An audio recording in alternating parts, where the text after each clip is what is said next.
जय शनिदेव। प्रिय दर्शकों, मैं राजेश जोशी आपका ज्योतिष जागृति केवल सत्य कार्यक्रम में आज फिर से स्वागत करता हूं।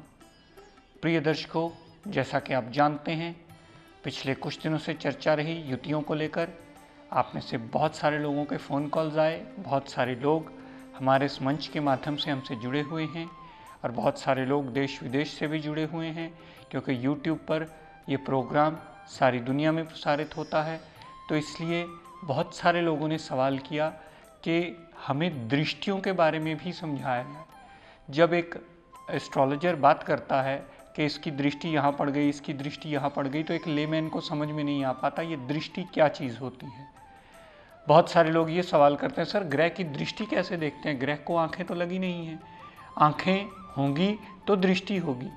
लेकिन प्रिय दर्शकों, आज इस बात की विस्तृत जानकारी देता हुआ आपको बता दूं, ग्रह की दृष्टि इसलिए कहा जाता है कि हमारे समझने में उसको आसानी रहे, लेकिन बेसिकली वो ग्रह का रिफ्लेक्शन होता है जहाँ पड़ता है। इसे एक एग्जाम्पल के तौर पे समझ लीजिए, जहाँ आपने टॉर्च जलाई है उसके आसपास तो वो रोशनी करेगी ही, लेकिन उसके सामने जहाँ टॉर्च मारी जाती है वहाँ भी पूर्ण रोशनी करके वो रिजल्ट देने के काबिल बनती है। उसी तरह से सूरज देवता जब पूर्ण चमकते हैं तो उसका पूर्ण प्रभाव हर ग्रह पर पड़ता है, क्योंकि सूरज से ही सारे ग्रह जो हैं वो रश्मियाँ लेकर चलते हैं। इसलिए दृष्टियों का मतलब सिर्फ आपकी बॉडी में उनकी रेज का आना है, जो एक भाव पे बैठ के दूसरे कौन से भाव को प्रभावित करती हैं। मेरी कोशिश इस मंच के माध्यम से रहेगी कि मैं हर ग्रह की दृष्टियों के बारे में विस्तृत रूप से आपको जानकारी दूं, ताकि आपको पता चल पाए कि ग्रह किस भाव में बैठा है और कहाँ उसका असर होता है। क्योंकि हर ग्रह की अलग अलग दृष्टियाँ होती हैं। कुछ ग्रहों की दृष्टियाँ एक से ज़्यादा भी होती हैं, वो एक से ज़्यादा ग्रहों को भी प्रभावित करते हैं। जैसे जैसे उनका बलाबल होता है वैसे वैसे ही वो ग्रहों को ज़्यादा प्रभावित करती हैं या उन भावों को ज़्यादा प्रभावित करती हैं, क्योंकि ग्रहों में बलाबल नॉर्मल से ज़्यादा होता है। जैसे मंगल की दृष्टि नॉर्मल ग्रहों से ज़्यादा होती है, राहु केतु शनिदेव बृहस्पति देव की दृष्टियाँ भी नॉर्मल ग्रहों से हमेशा ज़्यादा मानी जाती हैं। तो इसे कैलकुलेट कैसे किया जाता है, आइए सूरज देवता, चंद्रमा, मंगल, बृहस्पति ऐसे सीक्वेंस में इसको शुरू करें, ताकि आप समझ पाएँ कि आपका ग्रह कहाँ पड़ा है। प्रिय दर्शकों, ये मैंने भावों के हिसाब से लिखा है। ये मेष लगन की कुंडली बनी, मेष लगन के हिसाब से इसे मत देखिएगा, इसे भाव के हिसाब से देखिएगा। ये कुंडली का पहला भाव है जिसे लगन कहा जाता है, दूसरा भाव, तीसरा, चौथा, पांचवा, छठा, सातवां, आठवां, नवम, दशम, 11वां और 12वां भाव कहा जाता है। तो प्रिय दर्शकों, आज बात सूर्य देवता की शुरू करते हैं। कुंडली में कितने योग कारक हैं आपके कुंडली में सूर्यदेव, कितने अयोग कारक हैं आपकी कुंडली में सूर्यदेव, और कितने प्रतिशत डिग्री वाइज बलाबल लेकर के बैठे हैं और आपको कैसा रिजल्ट देने में सक्षम हैं।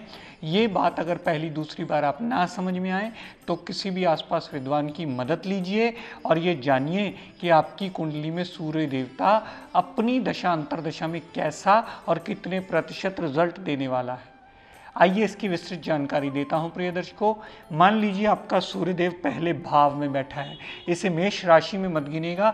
हो सकता है आपकी कुंडली में कोई भी राशि बनी हो सकता है 9 नंबर में सूर्य पड़े हो सकता है 10 नंबर में, 12 नंबर में, कहीं भी, यानी पहले भाव में अगर सूरज देवता कुंडली के योग कारक ग्रह बन के बैठे हैं तो हमेशा पर्सनैलिटी बोल्ड करेंगे, एडवांटेज देंगे, एडमिनिस्ट्रेटिव पावर्स देंगे, ऐसे सारी चीज़ें पराक्रमी साहसी जातक को बना करके लगन संबंधी पर्सनैलिटी में इम्प्रूवमेंट देने में सक्षम होंगे अगर कुंडली के योग कारक ग्रह बन के बैठे हों। यहाँ से जितनी दृष्टि सूर्य देवता ने सप्तम भाव पर डाली, डेली वेजिस के लिए भी अच्छा, पार्टनरशिप के लिए भी अच्छा और दाम्पत्य सुख के लिए भी अच्छा, क्योंकि वो एक योग कारक ग्रह बन के बैठे हैं। और योग कारक की परिभाषा जहाँ बैठना, जहाँ देखना, जहाँ जाना, उस घर को सुख समृद्धि या अच्छे के लिए इम्प्रूवमेंट में लाना।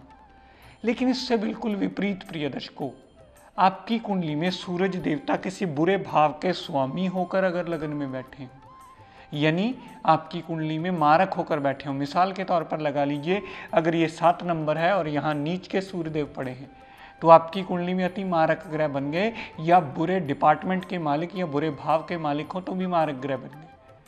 तो लगन में पड़े हुए सूरज देवता हमेशा जातक को नेगेटिव रिजल्ट देंगे, पर्सनैलिटी इरिटेट कर देंगे, मेंटल पीस जातक की डिस्टर्ब कर देंगे, अननेसेसरी कॉन्फिडेंस लेवल बढ़ा देंगे, जिसका सामने वाला हमेशा दिक्कत परेशानी फील करेगा।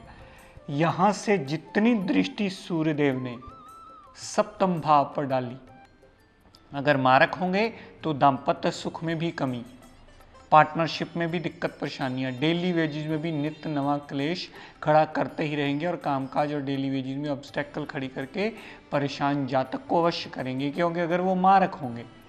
तो कहने का तात्पर्य, लगन भाव में अच्छे पड़े तो लगन भाव के लिए अच्छे और सप्तम भाव पर दृष्टि डालकर अच्छे। और प्रिय दर्शकों, ये याद रखिए, सूरज देवता की सिर्फ एक दृष्टि होती है। सूरज देवता एक ऐसे प्लैनेट हैं जो सिर्फ अपनी से 7वें घर पर असर डालते हैं। अगर वो लगन में हैं तो उनकी एक ही दृष्टि 7वीं है, जो 7वें भाव पर होगी।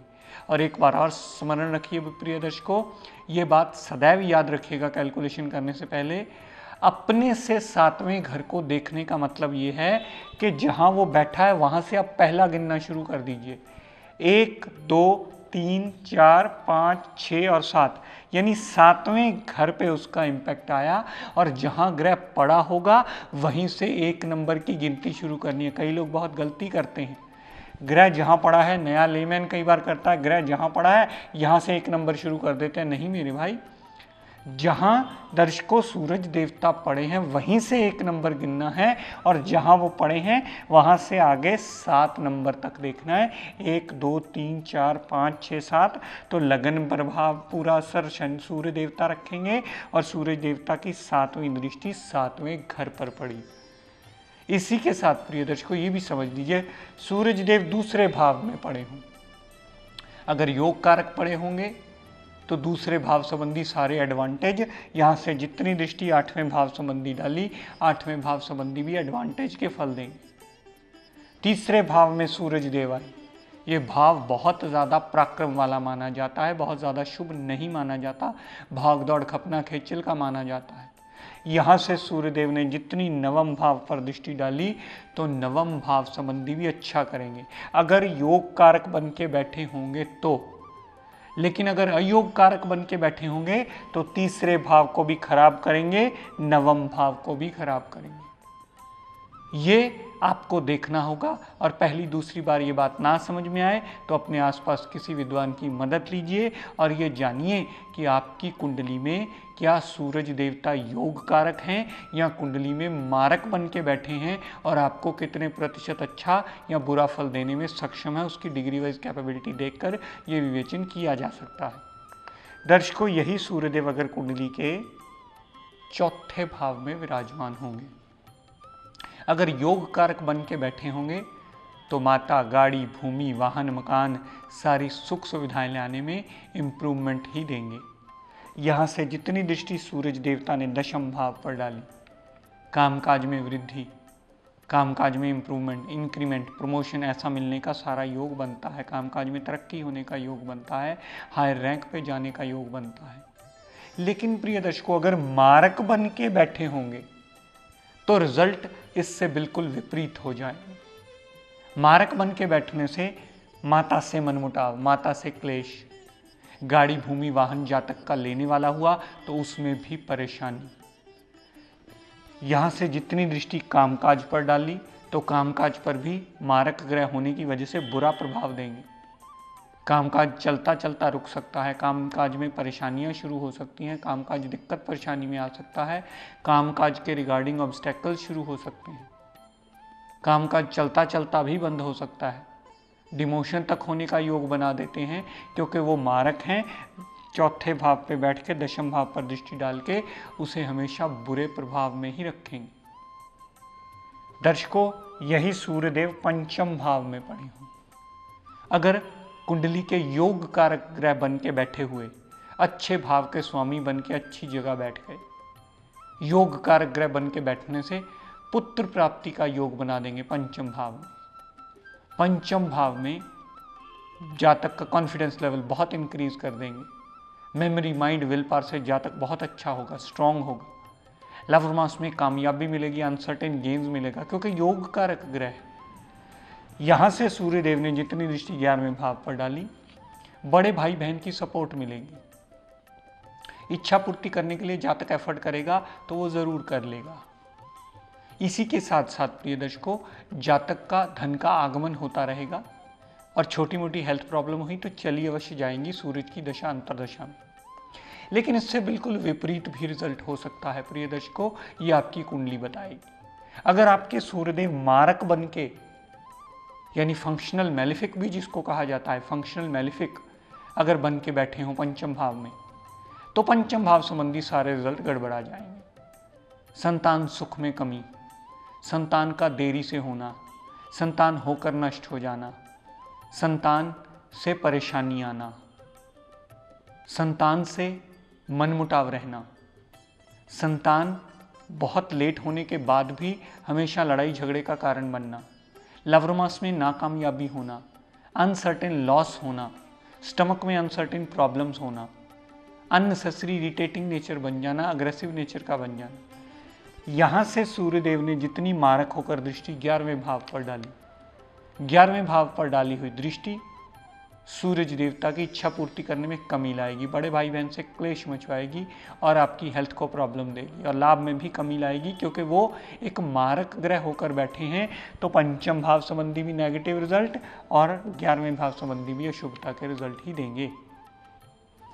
दर्शकों, यही सूर्यदेव छठे भाव में बैठे हों, छठे भाव में विराजमान होने से अगर योग कारक होके आए हैं तो कंपटीशन में जितवाएंगे जरूर।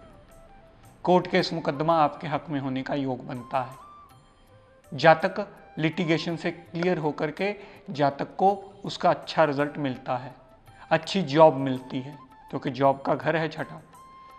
अगर योग कारक होकर बैठे होंगे तो छठे भाव संबंधी सारे पॉजिटिव रिजल्ट ही जातक को देंगे। यहाँ से जितनी दृष्टि 12वें भाव पर डाली तो विदेश यात्रा से भी कनेक्शन करवा करके अच्छे फल देने में सक्षम होंगे।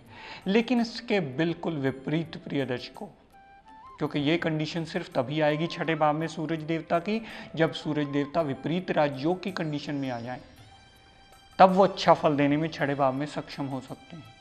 विपरीत राजयोग में छठे और 12वें भाव दोनों संबंधी अच्छे रिजल्ट देंगे। लेकिन अगर नॉर्मली वो विपरीत राजयोग की कंडीशन में ना हुए और फिर वो मारक बन के छठे भाव में बैठे हुए, तो कोर्ट केस मुकदमा में हार होने का योग बनता है, लिटिगेशन में फंसने का योग बनता है, लंबी बीमारी का योग बनता है।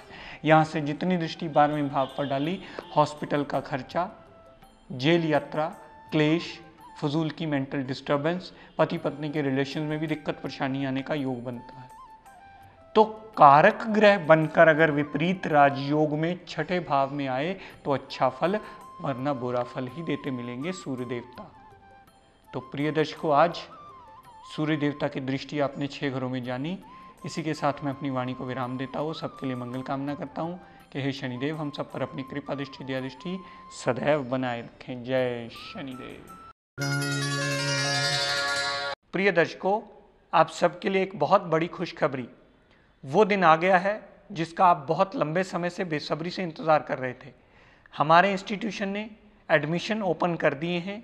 आप सब लोगों से निवेदन है, जो भी इस विद्या को सही दिशा में सीखने के, समझने के, इसे पढ़ने के इच्छुक हों, वो हमारे इंस्टीट्यूशन में आके हमें संपर्क करके अपना फॉर्म ले जाएं। और क्योंकि हमारी क्लासेस 1 दिसंबर से शुरू होंगी, आप अगर इससे कुछ अधिक जानकारी लेना चाहते हैं तो हमारे इंस्टीट्यूशन में फ़ोन करके संपर्क करके जानकारी ले सकते हैं।